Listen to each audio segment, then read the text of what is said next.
UMnumzana Mabuza ukhumbuza amalungu eParlamente ukuba azibophelele iziphakamiso zekomishoni kaZondo ngelithi akunyanzelekanga umongameli azamkele ezo ziphakamiso.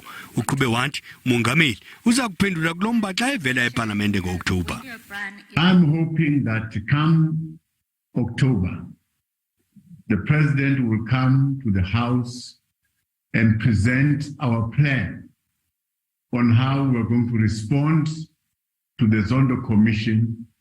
Ebuzwa ngesicwangciso sokuhlawulwa kwemali etyalwa ngamasebe karhulumente inkampani i-Eskom ezinye ii-arhente zikarhulumente noomasipala usekela umongameli ubongoza abemi beli abanako ukuhlawula inkonzo ukuba baqalise ukuzihlawulela.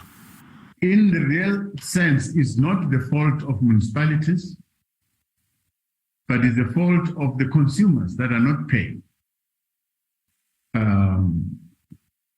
Now, at the end of the day, the power utility Eskom is suffering.